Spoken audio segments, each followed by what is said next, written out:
Pêche macabre en terre châtelleraudnaise. Le 20 mars 1892, en début d'après-midi, 3 jeunes gens de Châtellerault empruntent la nationale 10, direction Ingrande, environ 5 km au nord de la cité châtelleraudnaise, pour aller pêcher dans la Vienne. Ils s'installent sur la rive droite de la rivière, en face de l'église d'Entrans surplombant la rive opposée. Les jeunes gens passent un agréable moment.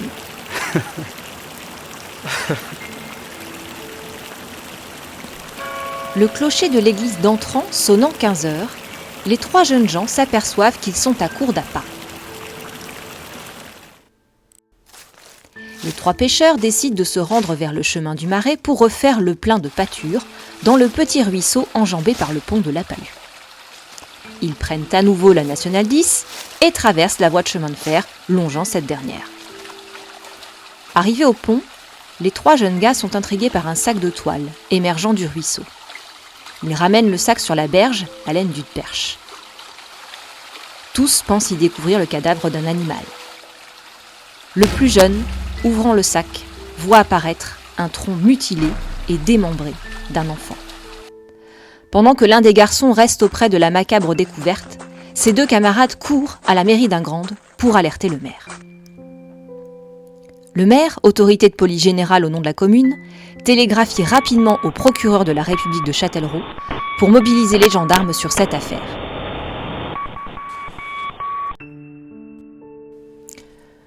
Le tronc est transporté à l'hôpital de Châtellerault pour y être autopsié. C'est le docteur Dorvaux, ancien professeur d'anatomie de l'école de médecine navale de Rochefort, qui procède à l'examen de ce dernier. Ses constatations sont horrifiantes. La tête, ainsi que les membres supérieurs et inférieurs, ont été coupés ou arrachés. Certains organes, internes et sexuels, ont été retirés. Le tronc présente également des traces de brûlure, mais aucune trace de suie n'a été détectée dans les poumons de l'enfant.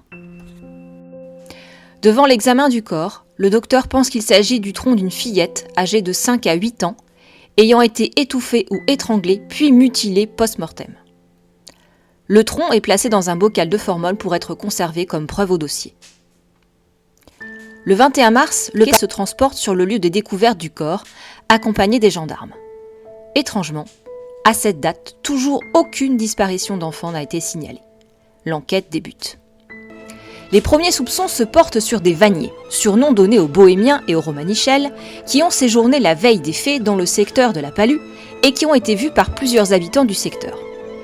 Les rumeurs font mention de la disparition d'une fillette martyrisée et d'un paquet jeté dans le ruisseau depuis le pont. Les gendarmes retrouvent ces vanniers vers le secteur d'Ozon, au sud de Châtellerault. La famille Plaza est interrogée et arrêtée. Bien sûr, les Plaza nient toute implication dans cette sordide affaire et ne comprennent pas de quoi on les accuse. Les enquêteurs ne négligent aucune piste.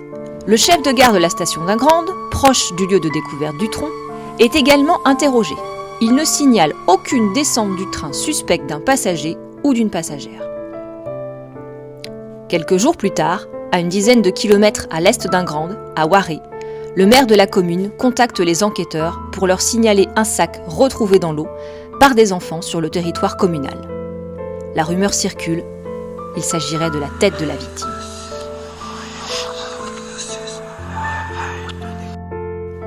Le juge d'instruction, M.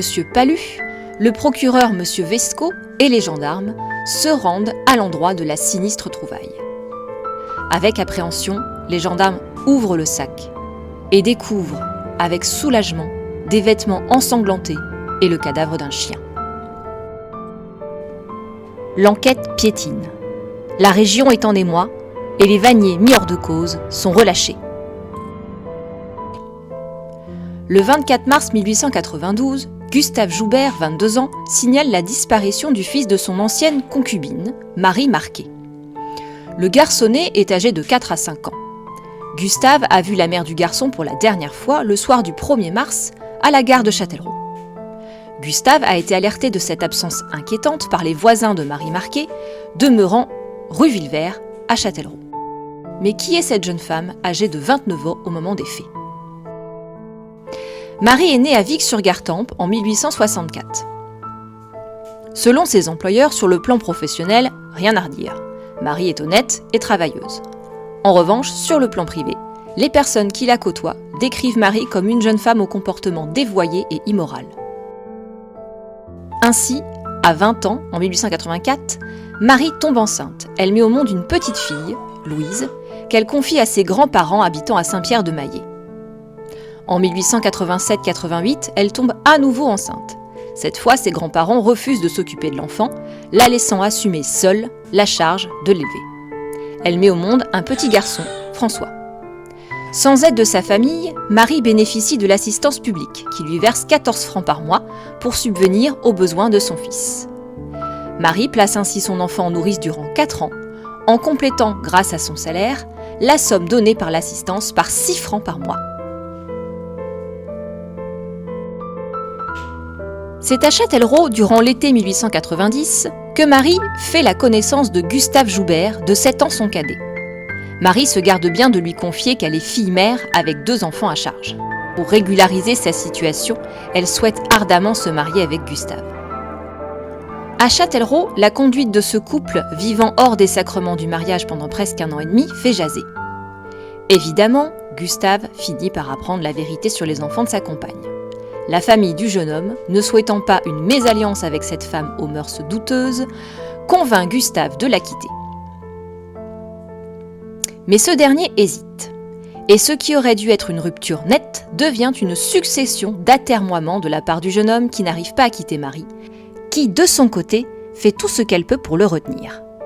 En décembre 1892, Gustave est mobilisé dans l'infanterie cantonnée à Poitiers.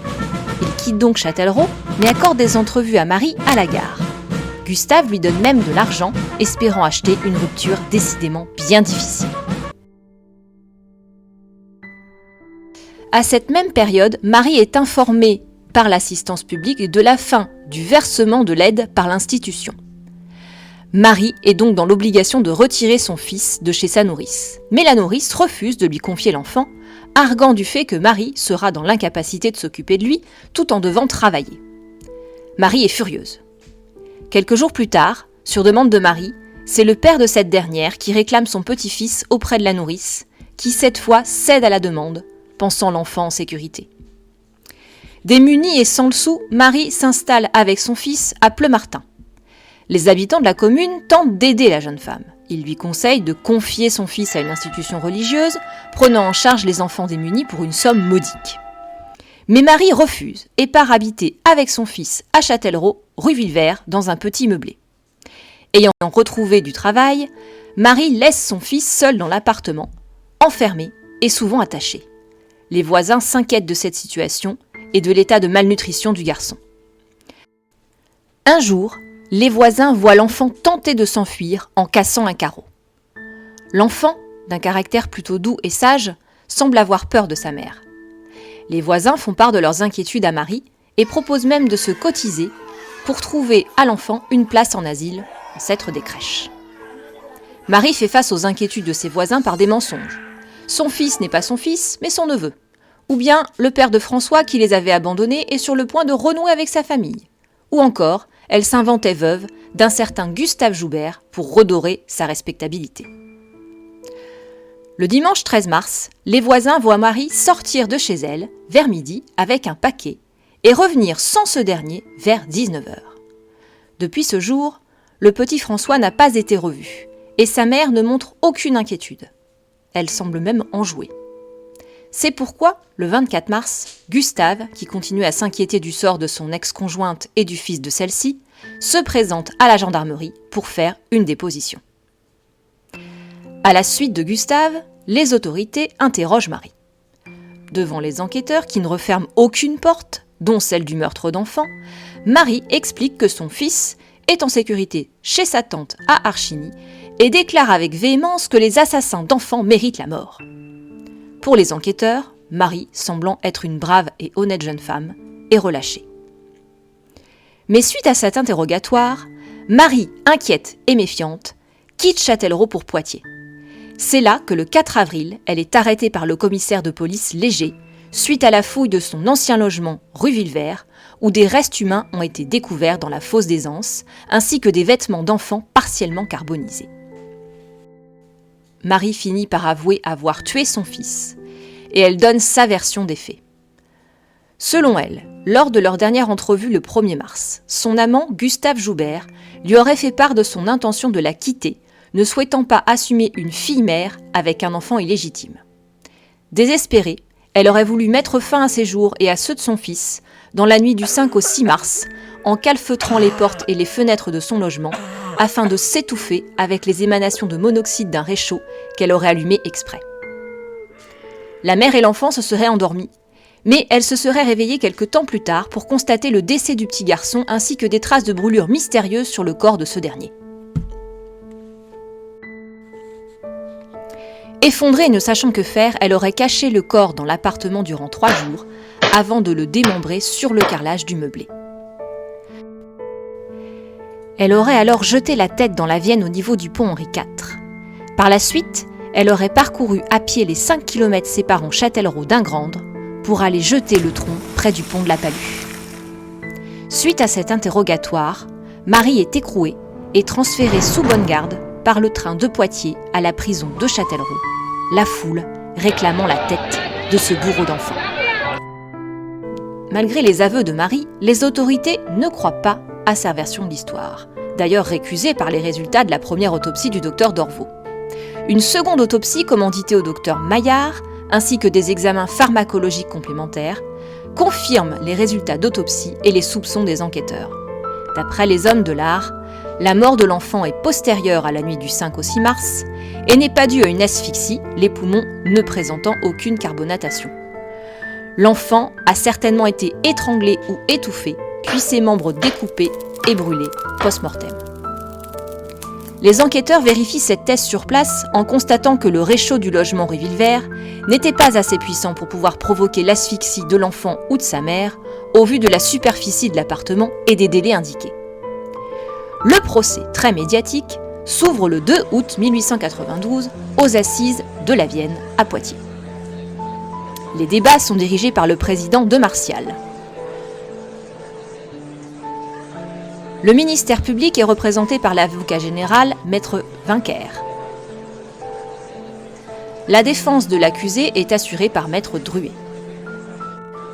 Compte tenu de la nature exceptionnelle de l'affaire, le jury est composé de 13 membres au lieu de 12 habituellement. Marie Marquet apparaît à la barre affaiblie et amaigrie par une grève de la faim. Elle doit répondre du chef d'accusation de meurtre avec préméditation. Les débats s'orientent également sur une éventuelle complicité. A-t-elle agi seule ou bien l'a-t-on aidé à commettre son forfait ? Marie se fige dans son mutisme et refuse d'affronter le regard de la cour. Dans la salle d'audience trône la preuve glaçante de l'acte ignoble de cette mère, le tronc de l'enfant dans le bocal de formol. La tête et les membres ne seront jamais retrouvés. Après l'énoncé de l'acte d'accusation, c'est au tour des témoins de se succéder à la barre. À nouveau, sur le plan professionnel, on reconnaît Marie comme étant honnête et travailleuse. Mais sur le plan privé, elle est décrite comme une jeune femme de petite vertu. L'avocat de la défense tente de faire peser la responsabilité de cet acte sur Gustave Joubert, évoquant une complicité de sa part. L'homme et sa famille s'insurgent contre ces insinuations et les témoins de moralité mettent le jeune homme hors de cause.